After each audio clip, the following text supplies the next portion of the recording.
அனைவருக்கும் வணக்கம் மாணவர்களே. இன்று நம்ம காணக்கூடிய தலைப்பு வந்து பாத்தீங்க அப்படின்னா திருக்குறள் பார்க்க போறோம். திருக்குறளை இயற்றியது திருவள்ளுவர். உங்க எல்லாத்துக்குமே தெரியும் எத்தனை குறட்பாக்கள் இருக்கு என்பது எல்லாத்தையுமே நம்ம கடந்த வகுப்பிலேயே பார்த்தோம். இன்றைக்கு என்ன அதிகாரத்திலிருந்து எந்த குறள் கொடுத்திருக்கிறாங்க அப்படிங்கிறத நம்ம இன்றைக்கு பார்க்க போறோம் மாணவர்களே. அதாவது விருந்தோம்பல் அப்படிங்கிற அதிகாரத்திலிருந்து கொடுத்திருக்கிறாங்க. விருந்தோம்பல் அப்படிங்கிறது என்ன? அதாவது நம்ம வீட்டிற்கு வரும் விருந்தினரை வரவேற்பது, உபசரிப்பது, நல்லபடியா அனுப்புறது. இது நம்மளுடைய பண்பாடாக இருக்கு, எல்லாத்துக்குமே தெரியும். இதற்கு பெயர் தான் விருந்தோம்பல். நம்ம எப்படி உபசரிக்கிறோம் அப்படிங்கிறது. இப்ப நீங்க பாத்தீங்க அப்படின்னா விருந்தினர் வேற, உறவினர் வேற. நம்ம அதிகப்படியா நம்ம என்ன நினைச்சிட்டு இருக்கோம் அப்படின்னா உறவினர் தான் விருந்தினர் அப்படின்னு நம்ம நினைச்சிருக்கோம். நம்ம வீட்டுக்கு நம்மளுடைய சொந்தக்காரங்க தானாக இருந்து போறது அது விருந்தோம்பல் கிடையாது. அதை நல்லா ஃபர்ஸ்ட் புரிஞ்சுக்கணும். விருந்து அப்படிங்கிறதே அதாவது புதிதாக நமக்கே தெரியாத ஒரு நபருக்கு நம்ம அவங்களுக்கு படைப்பதுதான் விருந்து அப்படிங்கிறத இலக்கியத்துல சொல்லி இருக்கிறாங்க. மாணவர்களே, இப்ப இந்த விருந்தோம்பல் பாத்தீங்க அப்படின்னா பண்டைய காலம் தொட்டே நம்ம காலகாலமாக இருந்து வரக்கூடியதாக இருக்கு. இப்ப எல்லாம் வீடு கட்டுறோம். முன்னாடி திண்ணை வைத்து வீடுகளை கட்டுவதே கிடையாது.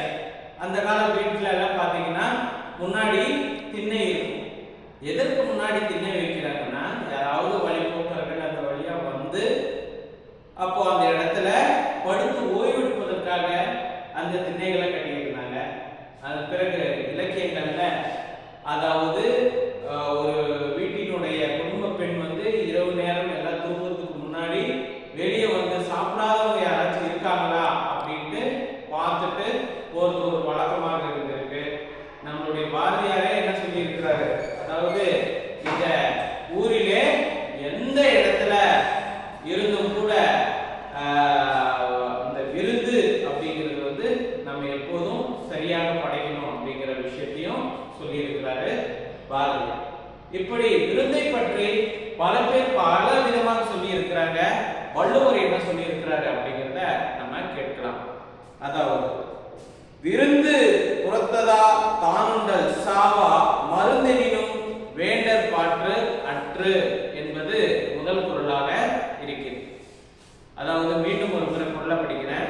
விருந்து புறத்ததா தானுண்டல் சாவா மருந்தெனினும் வேண்டற் பாற்று அன்று என்பது குறள்.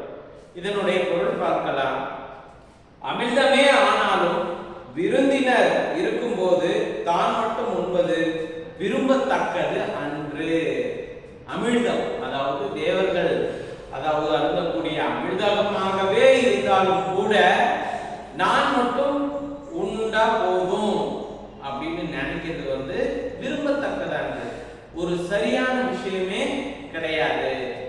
அதாவது நம்ம சிறு வயதிலிருந்தே எப்போதும் தனியாக சாப்பிடணும் அப்படின்னு நம்ம எப்போதும் நினைக்க கூடாது. அதாவது பகுத்துண்டு பல்லுயிர் ஓம்புக நூலோர் தொகுத்தொற்றுள் எல்லாம் தலை அப்படிங்கிறதும் வள்ளுவர் தான் சொல்லி இருக்கிறார். எந்த உணவாக இருந்தாலும் நம்ம என்ன பண்ணணும், அதாவது அனைவருக்குமே பகிர்ந்து உண்ணணும்.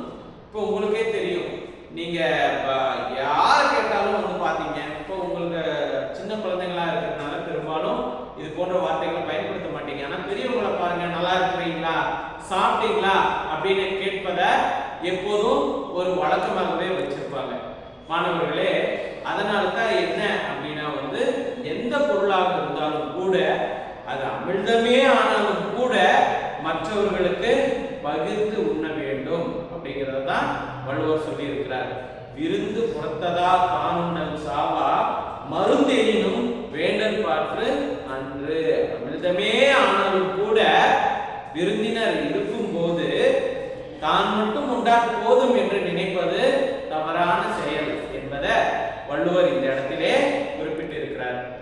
பிறகு அடுத்ததாக மோப்ப குலையும் அனிச்சம் முகந்தெரிந்து நோக்க குலையும் விருந்து என்பது இரண்டாவது குறள்.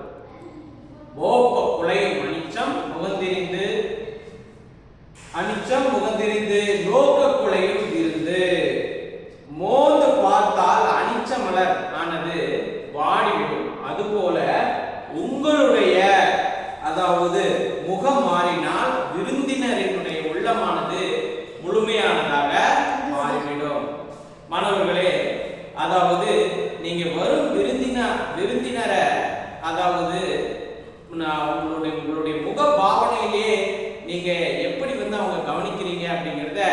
எளிமையாக தெரிஞ்சுக்கிடலாம். அதாவது அனிச்ச மலர் என்கின்ற ஒரு மலர் இருக்கு. அதை அந்த செடியில் இருந்து பறித்து அதை மோந்து பார்த்தாலே என்ன ஆகும் அப்படின்னா அந்த மலரானது வாடிடும். அது போல விருந்தினர் வரும்போது வாங்க வாங்க வாங்க, எப்படி இருக்கிறீங்க, நல்லா இருக்கிறீங்களா, சாப்பிட்டீங்களா அப்படின்னு எல்லாம் கேட்கும் பொழுது அவங்களுடைய மனமானது ரொம்பவும் மகிழ்ச்சியாக இருக்கும்.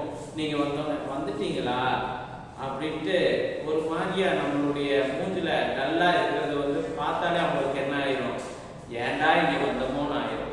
அதனாலதான் விருந்தோம்பல்ல இந்த 2 பொருட்பாக்களையும் கொடுத்திருக்கிறாங்க.